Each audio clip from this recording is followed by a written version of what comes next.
Welcome back to the Pull the Chair podcast brought to you by the Grit Network. I am your host, Paris, with my two great co hosts, Tyler and Dylan. How are you guys doing this week?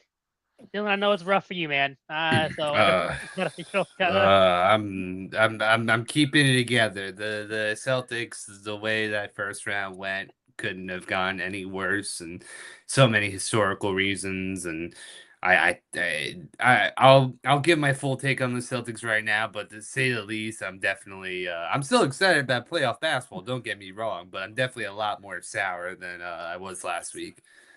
Well, Yeah, you Tyler, hit. how are you doing, man? We got to we don't have to experience the heartbreak this year, so Yeah. Dylan handled it a lot better than I would have. That's for damn sure. But it was still a great season for the Celtics. I mean, it was. It just sucked with Tatum. You talk about whether him coming back derailed the momentum that they had, and I'm not saying he, as a player, caused that. I'm just saying you just got to look into that because they were having such a strong season. But the Mavs just made a home run hire as GM, so I'm in yep. great spirits down here.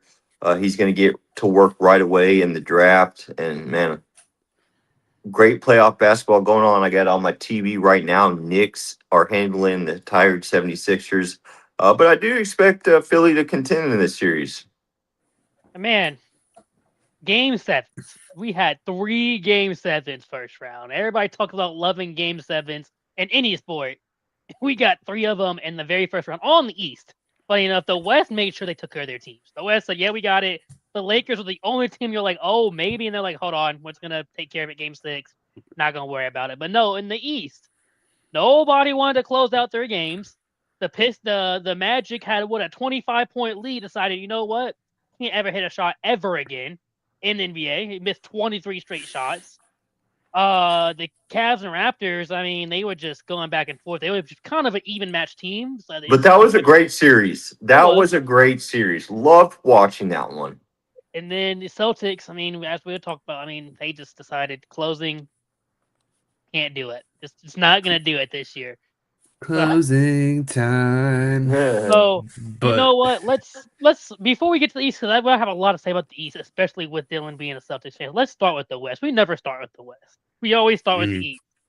So the West, again, every series was probably basically taken care of. The only ones that were left were the Timberwolves and the Lakers. The Lakers, it got a little scary, got a little dicey because they went up and the Rockets started coming back. They started making a move like, oh, maybe they'll do something.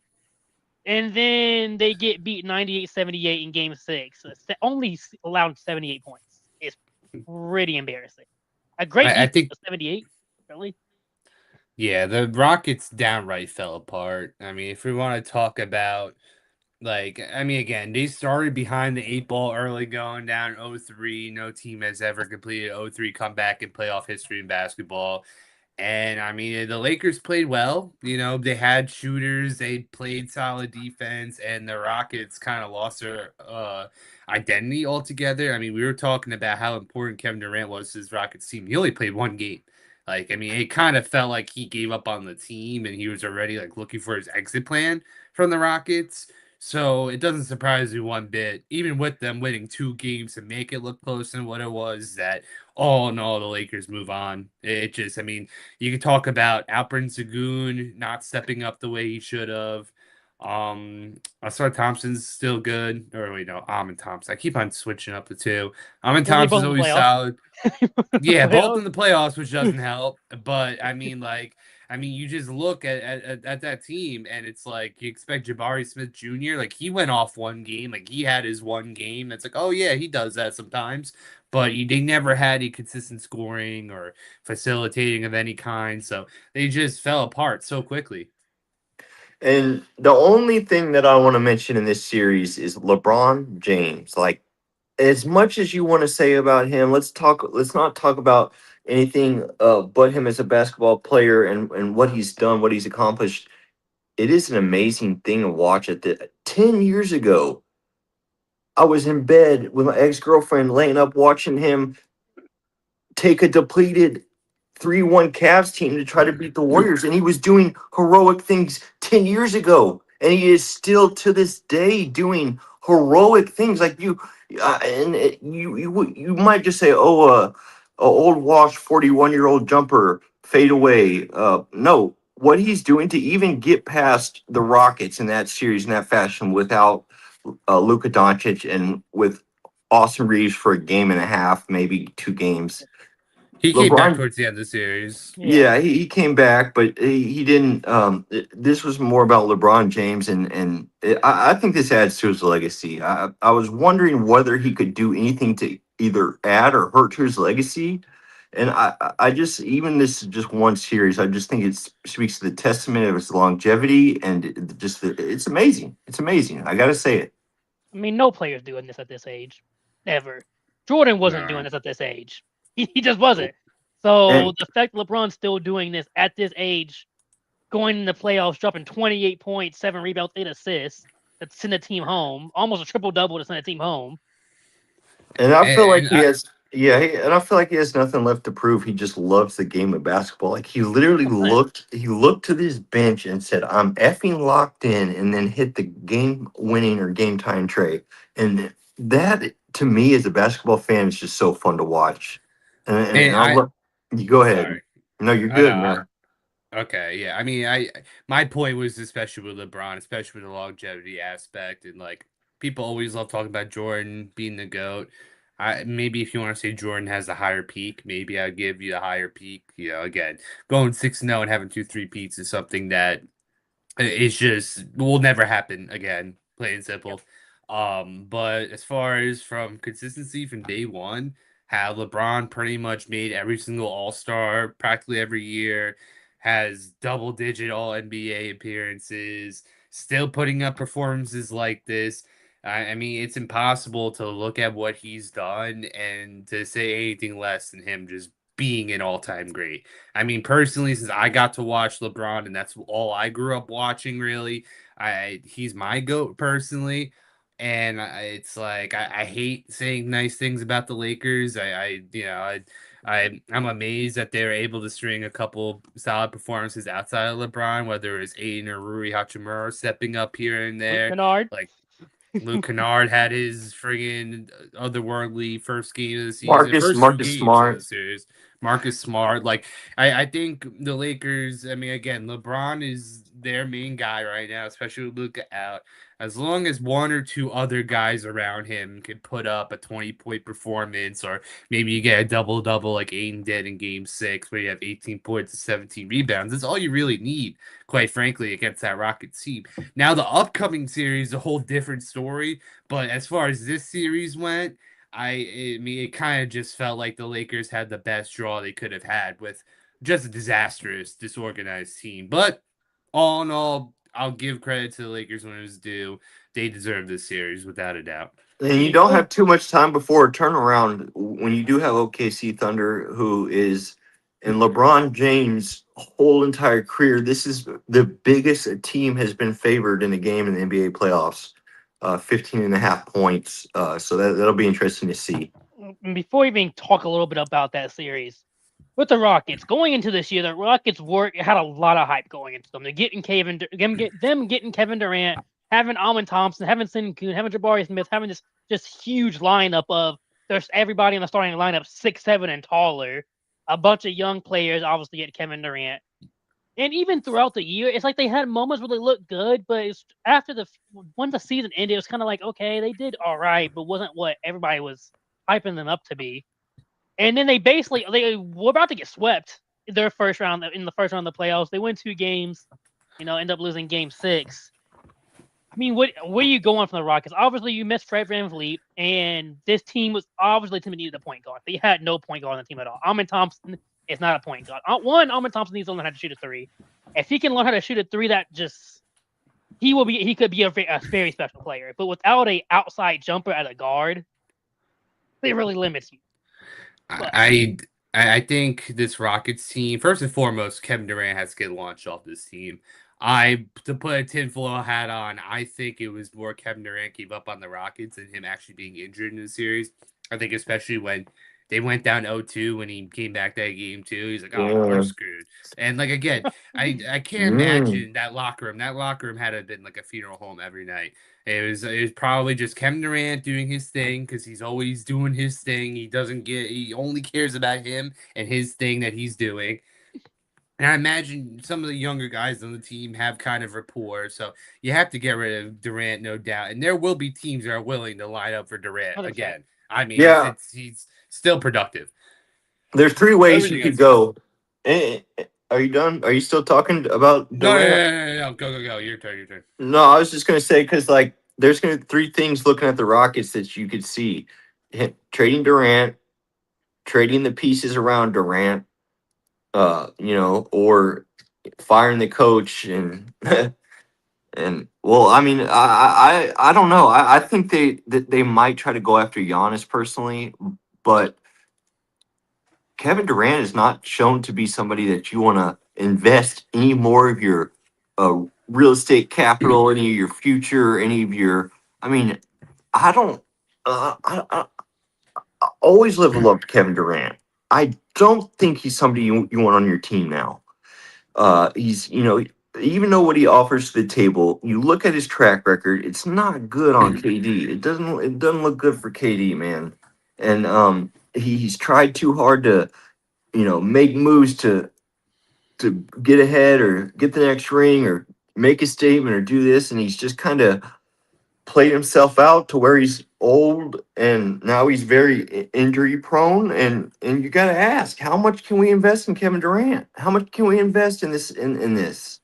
And it's Kevin going to be Durant is a player that if you're gonna go after him, you have to at this point in his career, if you're gonna go after him, because as Dylan said, there's obviously gonna be teams that go after him. I can't blame them because he can still put up buckets. But you have to be a team that already has a solidified number one option because you can't have Kevin Durant as your number one option. Yeah, as well good that as a score he is, eh, he doesn't want to be the number one option. He doesn't. He No. just doesn't want to be the number one option. But yeah. like a team like the Pistons, a Pistons team could use a Kevin Durant. You know, Mhm. Kate Cunningham's the number one. They could use another scorer. Tobias Harris isn't dropping 30 points like that again. Where'd that come from? He's not doing that again. So like Yeah. a Pistons team could use a Kevin Durant. Funny enough, people have mentioned it, but some teams like the Timberwolves could use a Kevin Durant. They already got Ant. That team is kind of already set, so you don't want to break anything up. But like adding a Kevin Durant wasn't hurt. But wherever you go, you have to have basically a team set and have, hey, this is Ant's team, this is Cade's team. We're just adding Durant to help, not hey, Durant's the leader of the team. I don't know what you can do though. My problem with Durant, right, is that he's a rental. You know that he's going to be there for as long as he will personally tolerate being at a place.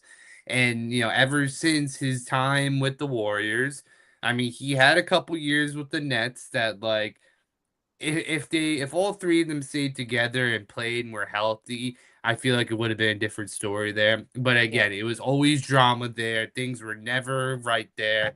And then again, now it just that cycle gets shorter and shorter for him. And of course, being at the end of his career, Durant wants to compete. So that already is so many teams that or suck or don't really have like that playoff ceiling where they could push through. That's already off the table for a lot of those teams. And again, you don't want I don't think I can't imagine his trade value being worth that much. And I do think also as far as the Rockets go, it's just again, he's toxic as he is. You bring this toxic mentality onto your team. Sure, you get a solid scorer, and on a night to night basis, you're going to get somewhat solid. But at the end of the day, is that worth it? Like, are you will and I think you're right, Paris, where it has to be their perfect scenario. Everything has to line up in place. You have to be winning out the gate because if you're a losing team, Durant wants nothing to do with you. We saw this yeah, in Phoenix. We've Yeah. yeah. seen this in Houston.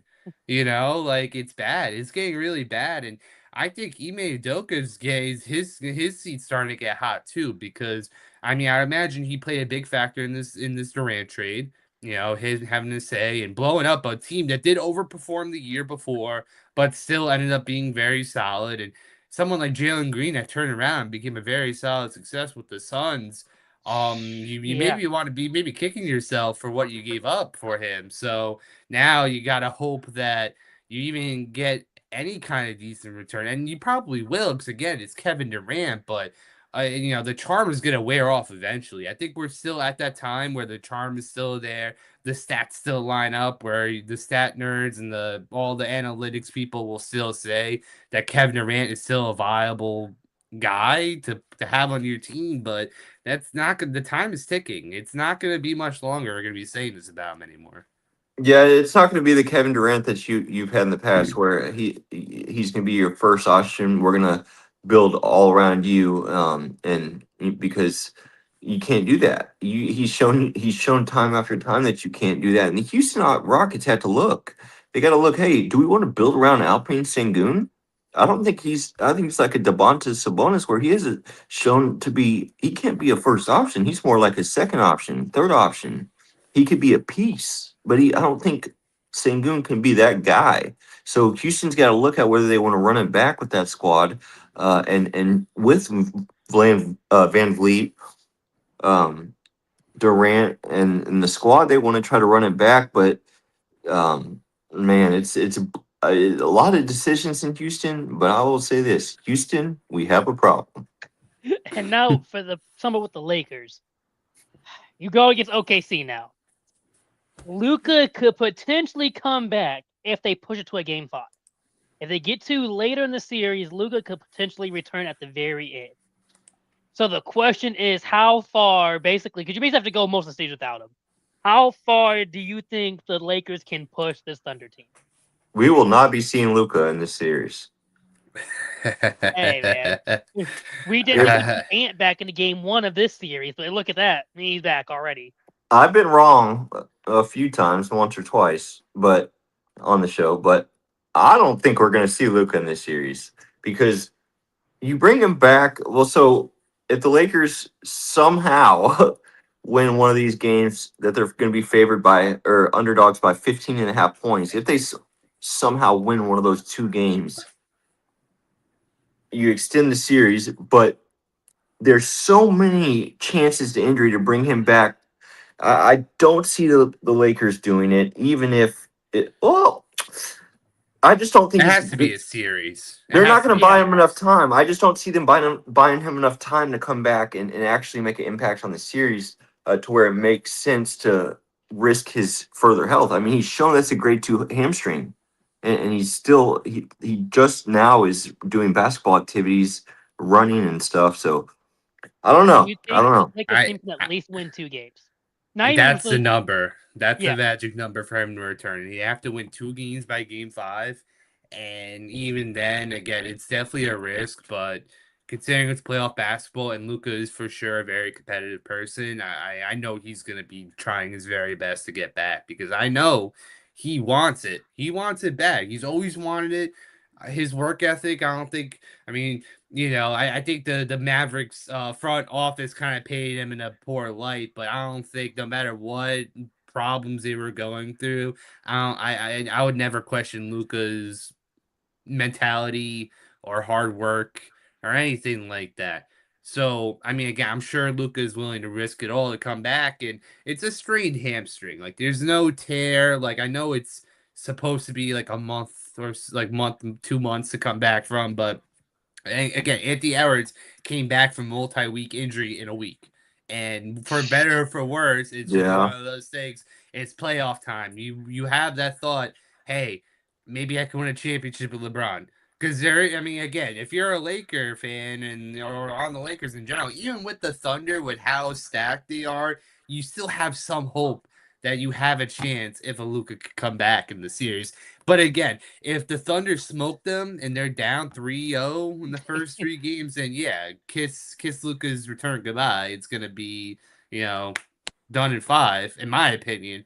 But if the Lakers win 2 games in the first 5, then yeah, I could see Luka at least try to push back for game 6. As Now, the Knicks take a 16-point lead, a good thing I sold my ticket. oh, you already have? I was about to say you might want to get going on that, man, because That's what I did on my pause. Y'all didn't see me. That's what I was doing. yeah, it's not looking good, and we'll get to that. But to wrap it up in the West, The minute we've mentioned Ant a lot just because he is coming back. He hyperextended his knee in what game 5 of the series, and it looked pretty bad. It looked not even looked bad. It was rough. Right after they lost Dante DiVincenzo, then Ant does that. Then Decimo drops a 40-point game, but then Decimo goes down the next game, and the Timberwolves still game 6 beat the Nuggets 110-98 to move on, and now Ant's coming back game 1 against San Antonio. What does that? Timberwolves What does have this the have to say about juice. the Nuggets? Though, what does it say about the Nuggets Oh, getting beat I like that? mean, yeah, I mean, again, I think Jokic, he could put up all the pretty numbers he wants, but he doesn't have the mentality to like, again, and when it's all said and done, he's no doubt had a Hall of Fame career. He's definitely like at the peak of his game. I don't think anyone was better than him, but when I look at that closing game, when practically the Timberwolves were playing their hospital squad, and you're telling me you're only taking 19 shots, the next closest dude on that team, Mhm. Cameron Johnson, puts up only 2 less shots than you. Like if Jokic really wanted it that bad, he would have taken more shots. But I think he kind of came. I think he has that perfect process in his brain, right? Because we already know he's checked out. Like championships don't matter to him. Like he won the championship, it was fun, he had his fun. He doesn't care that much. He just knows that if he puts a good stat line and he shows that he's efficient, then no one, then at least his fans or the Nuggets fans won't like blame him. They won't come at him like another star would. And I don't think it's totally right because, especially in a game when you have Jamal Murray throwing the breaks that he was, and you're lucky that Cameron Johnson even put up a decent performance. Like Jokic has to take over that game, and he's more than capable of doing it. But his biggest problem is that if he falls behind and the game's not tight, he just gives up. He doesn't have that mentality to claw back into games. We've seen him be lights out in close games and do spectacular things, but that's only when the game is close. If the game is like 15, 20 points out of reach, then good luck. Good luck getting anything out of him.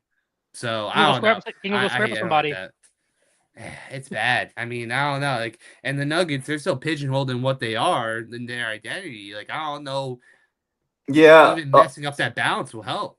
I'll tell you what we didn't watch in that series. We didn't watch the best player in the NBA, who is talked about by these networks, glazed on by these networks all day long as being the best player in the NBA.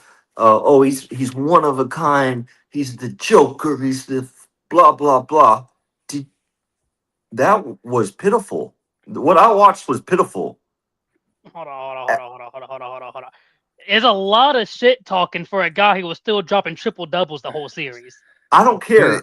I don't care. That's because of what he does for that team and the position he plays. I'm he's not like if you're the best player in the NBA, Paris, you don't you show better up. You show up better than that. You show up I better was than Hey, that. more. what do they say though? Defense wins games, and I don't think I've ever once complimented Rudy Gobert in my entire life. That was the best series I have ever seen out of Rudy Gobert in his entire Yeah, career.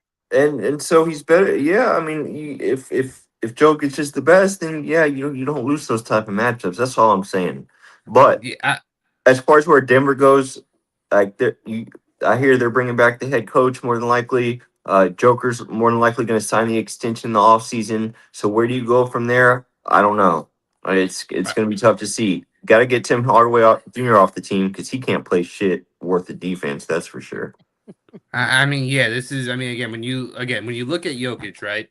Yeah, it's exactly like what you said. Paris is a perfect encapsulation of why Jokic gets away with what he does. Because you look at 11 of 19, 1 for 5 for three is not great. You still got to the line 6 times, made 5 of those. He had 9 rebounds, 10 assists, 4 turnovers, which isn't ideal, but not terrible. But then you look at the team, the players around him. Those 10 assists didn't make the team better. Cameron Johnson had a fantastic game, but he was shooting hot. Jamal Murray, he wasn't a Clamps. benefactor for He was that many of his clamps. assists. He got clamped so bad. And then outside of that, Tim Hardaway Jr. was your next best scorer. And again, like, and I would never want Tim Hardaway Jr. be in the conversation. Like, he does his job on the bench perfectly, but if you have to rely on him to step up, good luck, man. So, and then defense plays a big factor too, because you're telling me you're that massive a human being and you can't stop people from getting into the paint and, throwing things Yep. up and not swatting it as much as you should be. Like, you're 7 feet tall, pushing 300 pounds. Like, even Embiid in his sorry state can still get a couple swats. Like, I do think that it's like you almost have to look beyond the stats because, again, the statistician purists just love looking at what he does and says, wow, he's so amazing. But then you look at his teams and how they perform, they always fall apart. And I don't think it's fair to really point at anyone but him because this is Jokic's team. This has always been Jokic's team. I mean, yeah, you could point the blame at Jamal Murray for putting up a pitiful performance. And if he had a good night, then this probably would be a different conversation. But again, when you're going up against a hospital friggin' Timberwolves, when you have a Jay McDaniels 30-point double-double, Rudy Shane Gobert McDaniel. gets a double-double of his own. Friggin' Terrence Julius Randle, Terrence Shannon Shannon. Jr. had 24 points. He averaged 5 for the season. He averaged 5 points for the season. He puts up 24 in an elimination game. You're telling me you couldn't stop Terrence Shannon Jr.? Yeah, I'm I sorry. want. This Nuggets They team's couldn't. cooked. And one thing I will say though, that backcourt in San Antonio is a big upgrade than what you saw there in Denver. Yeah. And I mean defensively for sure, but also what they're able to do offensively, stretch the floor, also penetrate, get Wimby involved. So it's going to be quite the challenge for Minnesota, even if they do have Anthony Edwards and he's able to contribute. But man, The I will say, what did Jay McDaniel say? They can't guard, and they sure couldn't. No matter who was out there, it wasn't guarding. The Sumo was dropping 40, the D'Angelo was dropping 30, and clamping Jamal Murray. He did it all. He said, I'm going to score on Jamal. The end of that game, the end of game 6, with the last 3 minutes left, I don't think I've ever seen one person get picked on so much. They literally would bring up the ball, and whoever had Jamal Murray on him gave him the ball. And yeah, it, that's it was never embarrassing for Jamal Murray. It really was. Like it was almost like like when you're young and you get picked on and like you see somebody and they're small and they just it just doesn't look good. Like they kind of get in a little fight with a bully and he's beating them up and you just want to just stop for the little kid. That's how I felt about Jamal Murray getting punked on defense time in time out because he is gosh awful at defense and I don't like the way he plays offense either. I don't think it's like he hogs the ball. It's not very flowing offense that he runs. But Denver's got more questions than answers now. But one thing I will tell you is Jaden McDaniels will not be saying that this San Antonio team doesn't play defense. I guarantee you that. But the thing is, though, the Timberwolves is the perfect team when I talk about mentality and that next man up. The Timberwolves have it. Like, that's why I love and adore Anthony Edwards because his energy and just that I call it vitriol, call it being an asshole. I don't know, but it rubs off on everyone else because again, Anthony Edwards goes down. Io DeSumo picks it up and drops 40. He goes down. Then it's Jay McDaniels and Terrence Shannon Jr. Like this team doesn't have quit. Like a lot of teams, if their best players get injured, they just get discouraged and kind of just grow cold feet and just stop True. playing. But That's true. but the Timberwolves have an identity. Even with someone like a Rudy Gobert, who you never expect for his offensive output, he was able to swat Jokic, swat people, and play great defense. And Jay McDaniels, I'm becoming a believer in him, man. I know we were joking about Jay McDaniels a lot, and we meme on him, but he's really Hey, showing that when you need him to step up, he will. And Julius Randle is just solid enough. Like he's kind of in that perfect role where you don't expect too much from him, where if he has a great game, it's a bonus. And if he's only getting 10 points, you could live with him only having a 10-point game. So the Timberwolves have a great identity where, I mean, again, you're going up against the Spurs team this upcoming series. But that was just seeing how the Nuggets are so dejected and willing to give up. And then you have a Timberwolves team that had all the reasons in the world to give up and still outperform the Nuggets. I think that just wraps it up perfectly. Where I'd much rather have a leader like Edwards than I would in a Jokic. No doubt. They have Kevin Durant. We have Jay McDaniels.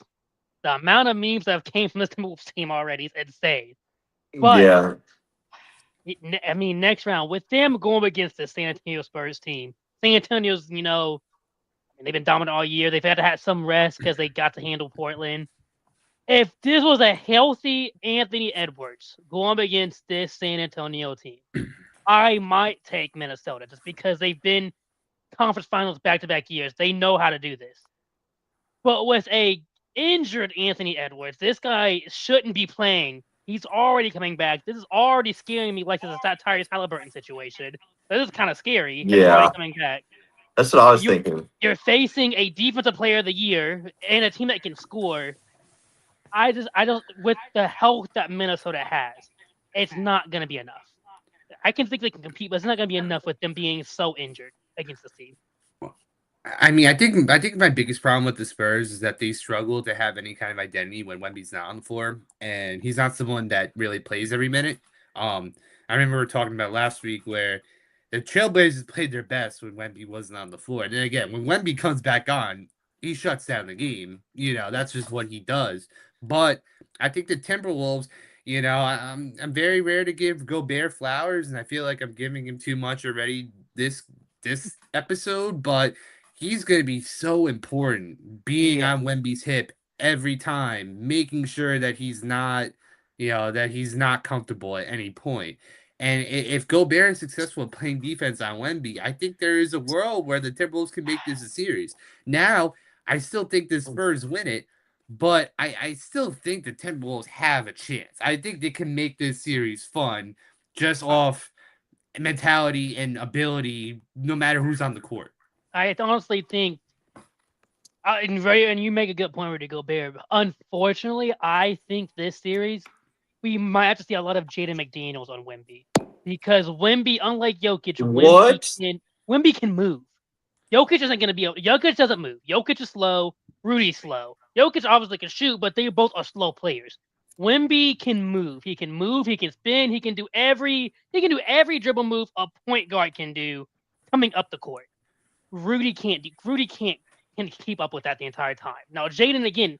I mean, we talk about Jaden's going to be too short. Everybody's going to be too short, but Jaden can at least stay in his way and make it that he has to work for it. Rudy Gobert, if it gets down low, yes, it can at least make him work for it. But bringing it up, you can't have Rudy Gobert on him while Wembanyama's bringing it up. Wembanyama's going to get past him. No. I mean, I think what they're gonna have to do, they're gonna have to play a zone. They're gonna have to play zone. They're gonna have to force again. I think Wemby would make every single way he's special, but if you force him if you take away the paint from Wemby and force him to make shots, there is a world where he's gonna have some bad shooting nights. Like, he's not perfect. All He'll right. have some nights that he doesn't shoot poorly. I think the paint is gonna be where the Timberwolves have to win it because Mm-hmm. otherwise it's just gonna be so hard to win this series. Because Wemby, he dunks, he makes a dunk look like a layup. So like you can't He does. have him in the paint. You can't let him get around you. So yeah, Bears, I could see McDaniels, I can see whoever making sure that Wemby stays on the perimeter, and if he comes in, that's where Gobert is going to rough him up, and he's an asshole too, so he's not afraid to rough up anyone. Yeah. So that's just gonna that's gonna be their plan of attack on Wemby on defense. Yeah, at first I had San Antonio in 5. I'm going San Antonio in 6 on this one. I think that they will feel the Minnesota Timberwolves because they are a good, legitimate threat in the West, and they've shown time after time that they could hang in there with the best of them. But I think what San Antonio has built in this fast amount of time is a team that is sustainable for this type of matchup and this type of playoff run. I think it's always been San Antonio and OKC ever since we saw them midway through the season duel it out, and I think that's how it's going to be. It's going to be OKC and it's going to be San Antonio, but starts tonight right now. I'm mad about this Peacock thing. I don't even have Peacock. Don't have Peacock. Well, let's finally get into the East. And Dylan, do you want to start or do you want to end with the Celtics? What do you want to do with this, man? You want to get out the way now, or do you want to let it keep building? Let's rip the band-aid. Let's rip the band-aid because I mean this meltdown was going to happen one way or another. Last week, last time we were on this show, the Celtics were ahead. I don't remember if it was exactly 2-1 or 3-1. I believe we were. It was like it was like 2-1, and then we won the next game, go up 3-1. I had all the confidence in the world that this Celtics team was going to beat the Sixers. They never lost a series when they're up 3-1. They haven't lost a series against the Sixers since the 80s. All historical precedent says that the Celtics should win this series. And what I saw in the last And 3 games of the series was they nothing were short up of a 3-1. meltdown. I just checked. They were up They were 3-1. up 3-1. So Mm-hmm. yeah, so they're up 3-1. Again, you only have to win one. And the Celtics did what they do when they fall behind is 4 shots. And I think that game 7 was like my breaking point because I mean, first off, game 6. Well, actually, no. Game 5 was so miserable. Celtics didn't even show up. They couldn't Yeah. even care to show up to the building. There were people that are wearing the jerseys and playing on the court, but they didn't show up. Game 6 was a close one that was most certainly winnable. And then Tatum goes down. Oh, yeah. I mean, like he instead of the foot that he had the Achilles go, it was the other knee this time. And from my understanding, as far as Achilles injuries goes, it's like that's like the first part to go, and then you start overcompensating with your body, and now other parts of your body break down. Yep. So I'm glad they sat him out game 7. But when I looked at that starting lineup and I saw Luka Garza, Baylor Shireman, and Ron Harper Jr. of all Yeah, people, what the hell? those 5 players never played a single minute all season together. And Joe Mazzulla, I mean, in game 6, they did bring it back a bit with those bench players. So Psycho Joe, being Psycho Joe, is like, I'll just give the minutes to the guys who played best last game. And then they just pissed down their legs. They started off slow once again. They were showing that they had a pulse towards the end, but again, it just was never enough. And Jaylen Brown, I love you, Jaylen Brown, but have some shame, man. The fact that the following morning he went on Twitch, Oh went my through god. film, Oh my and was god. talking about like again was talking so much shit about Embiid, which I mean, look, I think everybody hates how Embiid plays unless you're a Sixers fan. What he does on the court is not fun to watch. Being a 7-foot dude that falls when you blow on him, a little just and he's on the floor crying You'd bloody hate Lance murder. Stevenson. So then he goes and he's like, yeah, this is the best season I ever had, being the number 1 guy on this team. As a Celtics fan, I am worried now that are we now like for years, the media, people in general wanted Jason Tatum and Jaylen Brown to be separated. I I knew. think we're finally getting to that end stage. As much as I hate, it's gonna devastate me when that time comes because I feel like, especially with how this series went and how Tatum kind of came back and stole Brown's thunder towards the end of the season, and how Brown has always wanted the recognition and never got it the way he's gotten it. Besides the finals run, where he got those 2 postseason MVP trophies, and that's it. And even then, it was like only as a fuck you to Tatum because Tatum played better, in my opinion, that year. Regardless, I do think the Celtics are going to be going through very drastic changes, and I hated how they played. They've been playing like this for a couple years now, where they just I don't know. It feels like this team has ran its course. Sadly, I don't know if it's gonna be Derek White gone. I don't know if it's gonna be Hauser gone, or I don't know who. But it may just be Tam, maybe the last person from that championship team left in the If next you year or two. if you had to pick a player, which one would you rather stick with? It's Jaylen it's Brown it's or Jason clear he Tatum? wants Tatum. He's been saying he wants. He's I been, think that's realistic. Tam is kind of the guy there, all things considered. He's more well rounded than Brown. Like Brown is fantastic in so many ways. His best is when he scores and he constantly like Brown's the best dribbling the ball and scoring, and even then his handles aren't particularly great. He's not a great facilitator. He's an amazing athlete. Like he'll jump out of the building and yam on a dude. He did that game one, and that's when I was Mhm. feeling. I was like, oh yeah, we're ready to play. We're ready to kick the Sixers' ass, and then just took a steaming hot shit on the court in the last 3 games of the season. And I think and like and Tatum is just like even when he came back before he started falling apart again, he was fantastic. Like he was playing the most focused, and they and the thing that got me was the fact that Tatum and Brown, when they were first back together, they were hitting the mid ranges. Tatum was blowing by dudes and hitting layups. Like they're not afraid of the mid range of the layups. It's just that they just settle for the threes, and the whole team does this. And then when you're missing wide open shots that you should be making as a team that shoots threes, it's like there's just like there was just no chance they're winning. Do Even you if they put did get some of past the Sixers, they're going to be getting smoked by the Knicks, like how the Sixers are getting smoked now. Without do a you doubt in my put mind. some of that on Joe Mazzulla at least though, with them shooting so many threes? Well, okay, I think yes, because Missoula, he's a just an absolutely insane person, and I know, like I know he's a smart guy. Don't get me wrong, and he did have a team like locked in and buying into him, which is all you could ask from a coach. But that game 7 lineup and just how they played was really the first time I truly questioned Joe Missoula. I wonder And if I Brad do Stevens signed off on that. Do you think Brad Stevens signed off on that starting lineup? No. Well, okay. No, but I think it was I think he knew Tam wasn't going to be in the lineup.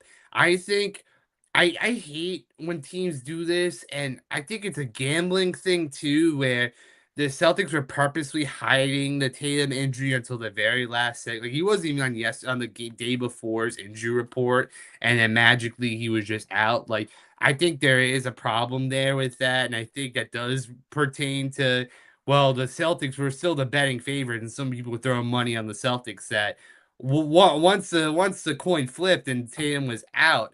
I mean, if the bettors knew that Tatum was out the day before, I would guarantee you the Sixers would have been the favorites. But you know, it's just again just a weird, strange ways of how things were. But then it just really did feel like the white flag was raised. He felt like Vooch was unplayable. Keita was just fouling nonstop, and he could never stay on the court. And Luka Garza was in his limited role performing, but then now you're telling him to go be a starter. Yeah, he And couldn't. He couldn't guard Embiid. He couldn't do Ron that. Harp, no one did. None of the Celtic centers could. It was a fool's friggin' thing, fool's errand. And Ron Harper Jr., Luka Garza, and oh my Sharman? god, Sharman, they all had 0 points. Three starters with 0 points. And you're telling me that's the best team you could have fielded? So no, now I am starting to question Missoula. I think now the next year or two is really going to be tumultuous for him. Where if you're like, and again, Celtics fans and the Celtics in general have such unrealistic high expectations where anything less than going to the finals is a disappointing season. And is that unfair? Yes. But the way that series kind of just fell apart, and now this is a pattern. This is not the first time. The Knicks series kind of fell apart like that too, where the Knicks could have controlled that. The Celtics could have won that series against the Knicks, but they just kind of just fell into the bad habits and didn't really have that mentality to fight back like they could have. And then it's like it's really frustrating. It really does feel like the Celtics are going towards like a big change, and I hate it because even like a Derek White had terrible confidence this whole series. He shot terrible. Besides the last game of the series, the last game of the series was the only time he put up almost 20 points, or I think he was around 20 points for the whole time. And Derek White was so important to how this team was constructed to be that guy. And it's very obvious he cannot be someone that you can rely on for a lot of volume shooting. Like he's good in his moments, but when the pressure is stacked on him, I was just watching him hang his head and look so defeated every time he missed a shot. And then when you miss 5 or 6 shots and you already have low confidence, you might as well just not want to play anymore at that point. So it really felt like the Celtics just stopped, all And what, things what considered. was up at the end of the game with Jaylen Brown guarding Joel Embiid the last 4 minutes of the game? I They think Brown. Celtics went small. Well, yes, they played very small at the end, and Brown, again, he has more beef with the refs than anyone else. And I think he was just flat out fed up with how Embiid was getting officiated. So he's like, screw it, I'll just do it myself Yeah, he because always no wants one to else take on can. that matchup, and it came back to bite him that time. But He tried, man. He was swatting at that ball. You saw his frustration when Embiid's hit when he was just too strong to let go of the ball, and then he just shot it in his face. And yeah, again, Embiid had all the right to talk shit back, and he played fantastic. He had the first slip up, the first game he came back, but then after that, it was just he was a machine. And mhm. I still hate him, but again, he scores at a high clip. You're still, even when he can't jump or run anymore, you're still afraid to go by him when he's in the paint defending. Like he still has that Yeah, eye to be able to time a block. So yeah, it's just so frustrating. yeah. I mean, Celtics. I mean, still have hope building around one of those two guys, and with Brad Stevens at the helm, you always get a chance. Executive of the year again for the second time this year. So as far as that Cleveland and Detroit, what are y'all thinking? I'm really interested to see if Cleveland, the two totally different styles of Hold basketball. on, before we even get that, we haven't got to the Cleveland Toronto. Haven't even Yeah, talked yeah, about we that got yet. Oh, okay, yeah, yeah, we yeah, yeah. My bad. I'm getting ahead of myself. I'm excited about that one. Go ahead, go ahead. We had to let Dylan get his Celtics out. So I mean, Tyler, before we even move, is there anything you have to say about the Celtics? Well, yeah, like I mentioned, I mean, they still have a lot to be hopeful for, and the fact that they still either have Jason. I mean, if they it, my personal opinion is the cat's out the bag now. Jalen Brown let it be known, hey, I want to be the man. It's me versus Tatum. I'd love to be the guy. I want to be the spotlight. I love the number one option. So with that being known, I wouldn't be surprised if there's a split for the first time, and like he said, there very well could be a split there. Now I was thinking also that Jason Tatum seemed to be that homegrown Boston Celtics guy, and it seemed to be like Jalen Brown would be the one that would want to move. You know what I mean? So I don't know where you go there. I don't think it happens right away, but I think we're moving closer towards it. Maybe this year. Maybe this year. I don't think it's gonna. I don't think they're gonna be in both ending their seasons in Boston. I think we all know that, right? I Tatum's the guy. I just don't see a world where they get rid of Tatum. Tatum is just all like when he's at his best, he does quite literally everything.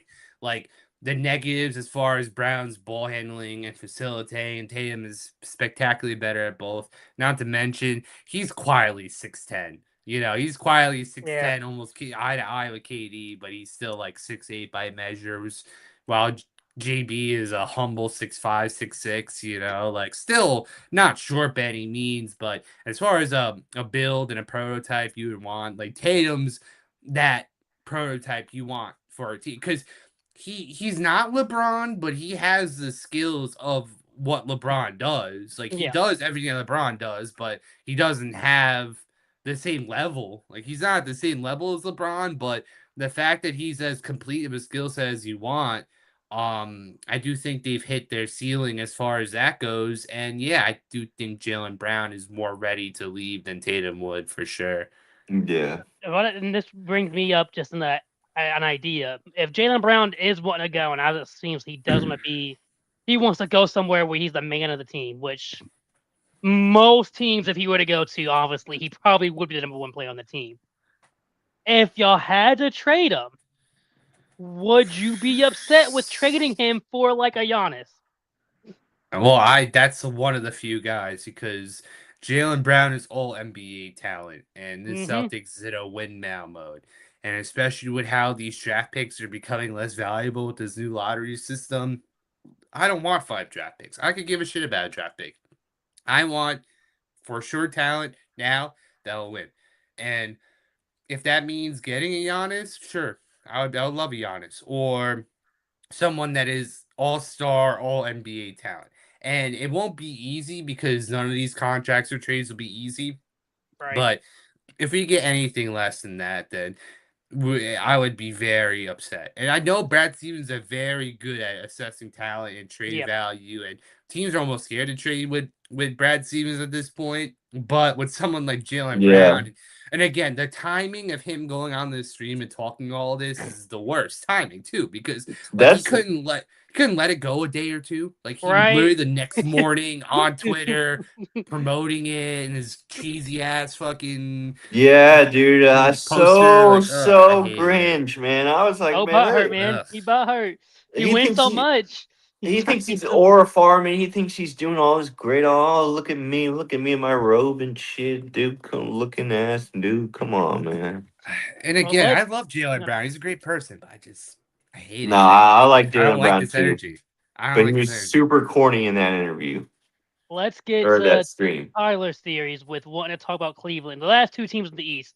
Well, again, both these teams go to Game 7. Cleveland and Toronto go to Game 7. Again, this is a. I feel like this is kind of a sleeper series. Not a, even on this channel alone, we didn't talk too much about Cleveland and Toronto. Game ends up going games to 7 games. Scotty Barnes performs at an all level elite player this series. He really put on a show of who he is. He's the number one player on a team. So I got nothing but respect for Scotty Barnes after this series. Brandon Ingram, on the other hand, kind of a disappointment. Kind of a Yeah, He and didn't he play was game 7. yeah he was injured the last two games of that series. Man, holy crap! The Toronto Raptors outplayed the crap out of their talent. Like they outshined what people thought they could do. And Scotty Barnes, even with Brandon Ingram, you could argue Scotty Barnes was the best player in that series. he was. Oh, he was. Even with Harden and all those guys, Scotty Barnes out man, what he meant to that team, and just to see.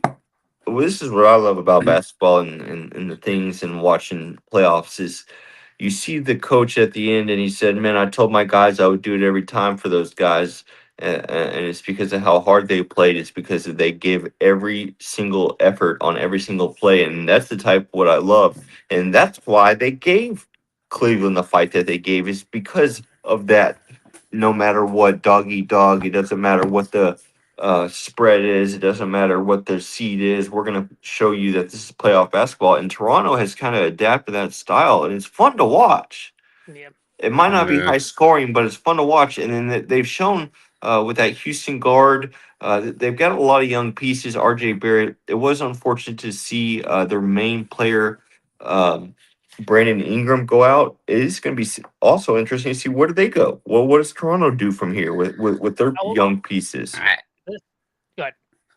I feel like the Raptors are kind of a busted team. Like they again they have talent.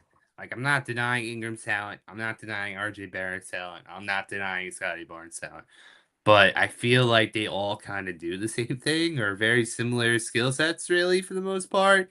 You can say And that. especially when the team was as bad as it was all around them, um, I'm more disappointed that the Cleveland took as long as they did to take out the Cavaliers. Like, you need a 22.19 board game with 5 stocks from Jared Allen to really get over the hump.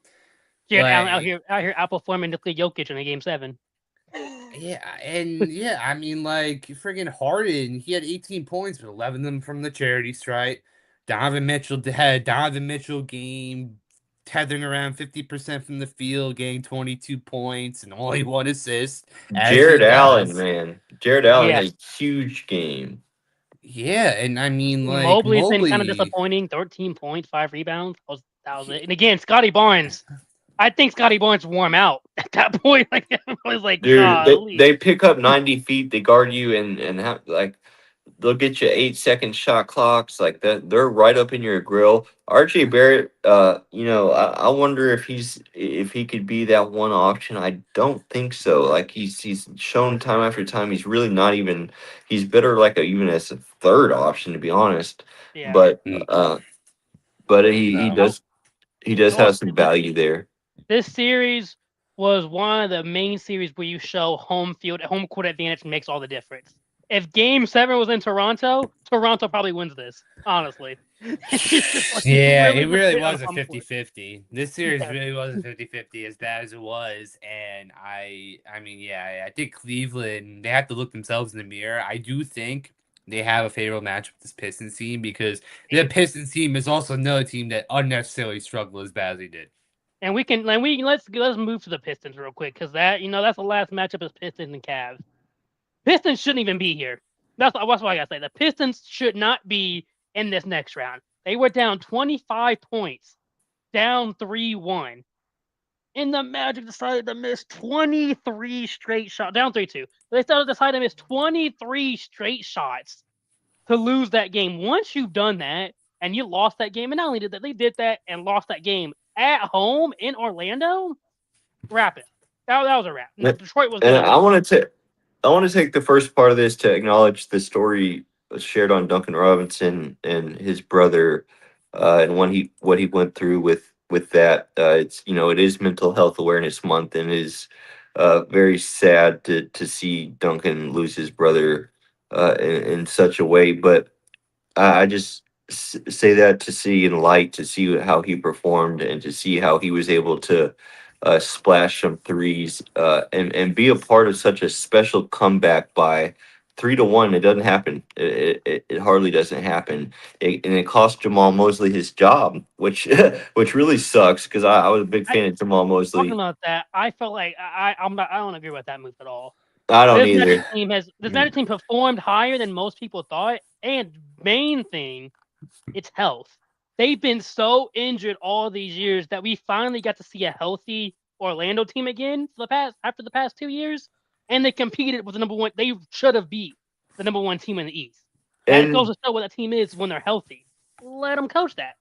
sounds like they were going to fire him no matter what, but Jamal Mosley will be picked up right away because he's such a good coach, and he was literally front. People on Detroit's team came out and said how much Franz Wagner did as far as stopping Cade and what he did for the offense Yeah, as well. You take him out after you're down 3-1, up 3-1 as an 8 seed. Your guys underperformed all year. They were injured, and you got these guys playing hard at the end, and almost took it to them. And they had a chance in the second series if they would have won. So I would definitely not have fired him, but sounds like an Orlando move. We'll see where Jamal Mosley goes, but well, I would take him in Dallas. I'd take him over Jason Kidd. I really would. okay. I mean, this series was particularly ugly too. The Magic are so lucky the Hawks went out the way they did on their last game, or this would have been the most embarrassing loss so Yeah. far in the playoffs. Wow. But I mean, this Magic team, man, like they were lucky the Pistons shot as terrible as they did too, because I mean, this was the one team I think the Magic unironically could have beaten out of all these teams because the Pistons shot so poorly so often outside of Cade. And, it definitely helped that Tobias had a 30 ball in the last game to help them go over the top. Yeah. But as far as Mosley, it comes like look, the Magic are not a team that's ran well at all.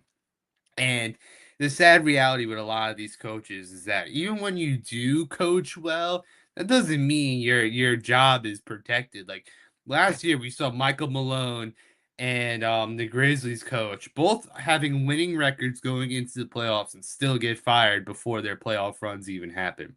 Yep. So someone like a Mosley, where to me, it kind of felt like the Magic team weren't maximized, and whether it's a team building problem or maybe the players weren't quite up to the task and they weren't following Mosley the way, because again, once you lose the locker room, you're on a tightrope. Your job is pretty much axed. And I mean, even if they won the first round, they would have went into the second round, likely would lose against Cleveland, and I don't think that would have changed the outlook of how the Magic look at Mosley. And look, head coaching in True. basketball is heavily underrated. I think people underrate how important it is to be a head coach in the NBA, and it's very rare that you get an elite head coach. Like someone like Eric Spoelstra on the Heat is so elite at what he does, where it doesn't matter who's on the team, they'll stay competitive no matter what. Yep. And he'd have fielded some pretty bad teams and still went on some magical runs, including that finals run not too long ago as an Eric eighth. Spoelstra kind of reminds me So of a Mike Tomlin, though. My team's always, no matter who they got, they're gonna be that play-in team. They normally do win the play-in team. They lost this year. They normally win that play-in, and then other than that run with Jimmy Butler, they normally lose first round, and that's about what you get with them Yeah, every year. I mean, he was part of those. I mean, again, when you have the Heat, it was like a Bosch, Wade, LeBron. Those are the teams that you look at coaching, and you're like, all right, maybe you don't really need a head coach that long. But for the most part, someone like a Spoelstra, you ideally want to keep the same coach for years and Yeah, years and years, but very rarely do these coaches ever make it that far. And who knows? Maybe like again, we didn't think Thibodeau was gonna go, but then now they got a new coach, and the Knicks are looking better than ever with this new coach. So it's just gonna get us I don't know. demonetized by showing this game. This is Yeah, insane. right. Without the written consent of the NBA. Golly! But to wrap up this episode of the Pull the Chair podcast, we get through. How about season one? We get through round one of the NBA playoffs. Round one. Three game sevens in this first round. So to put a bow on this, let's give our predictions for this second round, starting with OKC and LA. I think we all know who's winning it, but I want to see how far do you guys what do we have the predictions? OKC and LA. I'd give Thunder in 5. Okay. I do think that I don't think the Lakers will get swept. I do think they'll pull one out, but they're not gonna have the same miracle games that they had last round against a sound team like the Thunder team. Yeah. OKC sweep. Okay. Hello? OKC sweep. I love you, Barry, but OKC sweep. I do have OKC in 5. I don't think no matter how good a team is, even LeBron's outmatched like this, LeBron's not gonna let himself get swept. He's just not gonna allow a sweep. We'll But see. He does We'll not have gentleman see. sweep. enough. Yeah. Now, Timberwolves and Spurs, as they're going right now, 17-14 at the beginning of the game. What do you have with that series? I honestly think Spurs in it could go 6 or 7. I think Spurs in 7 and 6, just due to just the health of the Timberwolves. If this was a healthy Timberwolves team, I could pull the Timberwolves. With their health, I think Spurs in 6. I got Spurs in 5. I got Spurs in 7. And Okay. the reason why is that I am all for teams that have playoff experience against teams that don't. And again, when I look at this Timberwolves team, I'm very encouraged with how the players step up and embrace tough opportunities. And this first team is going to be nothing short of a tough series, especially when you have Wemby, you have De'Aaron Fox, you have Castle. Harrison Barnes is still a spectacular vet, and you don't want to sleep on him either. On top of a couple other solid, like Luke Cornett, he's still Devin a solid Vassell. backup. Big Devin Vassell, 6th man of the year. Devin Vassell, oh no, wait, did he? No, he Kellen didn't Johnson. win. Kellen Johnson. Just Yes, Keldon yes, yes, Johnson. yes. Devin Yeah, but Vassell. he was runner up. He was runner up. He was still in the talks. Yeah, I ultimately I don't think it's enough for the Timberwolves, but I think they will make it a No fight city. as they always do. And now, getting to the East, after watching this Knicks beat down on the 76ers in game one as they're up 96-68, after putting an ass whooping to Atlanta, they go the next game put an ass whooping in Philly. They kind of proven themselves, hey, we the best team in the East. Nobody's competing with us in the East right now. Where do you have this series going? Honestly, Philly's going to win some games. I will say Philly's going to at least win some games. But that's another series. Honestly, the way they're playing, it might be New York in 5. It might. Yeah, I'm going to give Philly some more credit than that. I'm going to go New York in 6. I think New York's clicking at the right time. I think all the work they've done in previous years is going to help them. Talk about playoff experience, Dylan. I think that's going to help them. And I think Philly's just worn out, honestly. I really do. Yeah, I agree with you, Tyler. I do think it's Knicks in 6. I do think maybe the Sixers will come back when they're home. Like I could see this going 2 wins for the Knicks, 2 wins for the Sixers when they're home, just to make it spicy. And then the Knicks come home game 5, smack the shit out of them. Game 6, that ends up not be kind of close, but I think that's how it's gonna go. It's gonna go 2-2-2, Knicks in 6. Gotcha. And then to wrap it up, Cavaliers and Pistons. Pistons, a team that shouldn't have made it this far. And Cleveland, who just had, I mean, they both had game sevens, but Cleveland, who just, they were going back and forth with their teams. Just the way Detroit has played, I'm going Cleveland. Fuck Detroit. They just haven't. They have not impressed me at all. And that the Magic have overperformed and did way more than I expected them to. I'll give them all of that.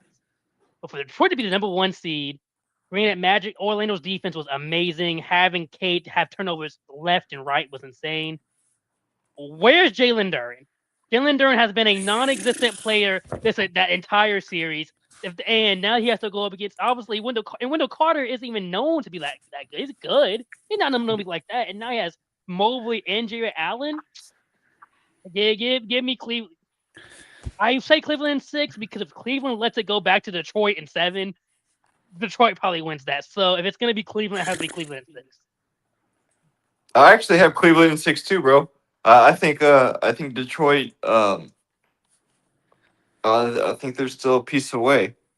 I think Cleveland has what they need right now to at least advance. Now, whether they could beat the Knicks or not, that'll be to be determined. But yeah, I look at, I mean, yeah, I think I'm in lockstep with you guys in this because, I mean, look, I think Cade will be the best guy in this series. I really do. Because, I mean, he doesn't have a choice. You look at this Pistons team. Tobias Harris stepped up when he could. He's averaged 21 points per game last series. But then there's just such a steep drop off. Jalen Duren should not be only 10 points per game against that Magic team. And now he's got to, like you said, go up against a Mobley and an Allen. It's not just one. I got to deal with 2. Yeah. And I understand. I mean, like, I totally get that Duncan Robinson is not in the best mental space right now. But that's still the ultimate reality is someone like him that heavily relies on threes, and he's been struggling as bad as he is. Like, I just don't see him stepping up like that. And Asar Thompson is not it. I mean, he's all right. He's a solid guy, but like the Pistons don't have enough scoring or to throw around. And if Cade Cunningham has to play Superman game and game and game again, I could see Cleveland wrapping it up in 6. And you know what? And you said last week, Paris, don't let James Harden go to a game 7, and James Harden barely showed up game 7. So who's to say that doesn't happen again if game 7 happens? That's what I'm saying. If it gets to game 7, I would say Cleveland's got an issue. They have to wrap it up by game 6. You got to end it right there. And I think they will. I do think they will. Well, stay tuned for the rest of this Pull the Chair podcast. We're getting, I said, start the second round. Next episode, we'll be in the middle of the second round, so we'll see how our predictions are looking. Maybe we'll have some more game 7s. I said 3 of them first round. The odds that we get 3 of them with 4 series are low, but hey, everybody wants a game 7. All of our teams are fully out of it now, so Dylan gets to join the party of just being to watch now, just a spectating guy. Welcome to the party, man. I'm gonna be hating. I'm definitely gonna be piss and vinegar for the next month or so. There's a lot of teams that I hate in this playoff series. Like, if it were up to me, no one wins the finals this year. But you know, someone's got to win it. Unfortunately, I think the Knicks are gonna come out the East, and I was like, golly, I don't want to see the Knicks win. I don't, but I will give them the credit where it's due. They have looked amazing. So listen, if they're gonna do it, at least for me, see, your team was in it, but for me, if they're gonna do it, it's a year I don't have to worry about it. Pacers will never talk about, so like whatever, y'all got it. Yeah, this year. I mean, this has to be the year for the Knicks. East is as open as ever, and the Sixers will probably be their only other hard kind of team. Because even with a Cleveland team as skilled as they are, this Knicks team, top to bottom, even their bench guys are still fantastic, contributors. So no team is as deep as the Knicks right now across the whole playoffs. IMO, even with the Thunder. Thunder have a better starting 5, but as far as bench players, I do think the Knicks have the better bench for sure. So I do think the Knicks go through ultimately, and I think this round, if the Sixers can get past the Knicks, I do think the Sixers go through, and I would hate that even more. I would hate. I think I despise the Sixers more than the Knicks somehow, but all in all, it's just ugly. Ugly. If I can get a Detroit Spurs Oh finals, God. you'll probably see me happy, but only out of sheer hatred of San everyone else. Antonio only up 1 on Minnesota, 23-22. That's a good game going on Hey, Peacock Still though. early. on Still Peacock. early. On Peacock. So y'all let me know how it is. So y'all let me know how the game goes because I'm not able I, to watch it.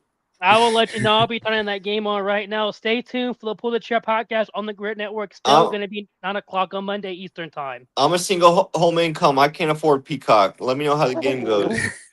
Hey man, you got to Thanks for get watching. Peacock, Prime, all of them, bro. Come on now. Everything. You need them all. Or you can watch on YouTube for free. You can watch the highlights for free, right, Adam Silver, right? Let me know how the game goes. You want the peons to do? Let me Watch know how the game highlights. goes. We will, Tyler. We will. Let's see what's on the game goes. So stay tuned. Mondays at 9 o'clock Eastern Time on the Grid Network.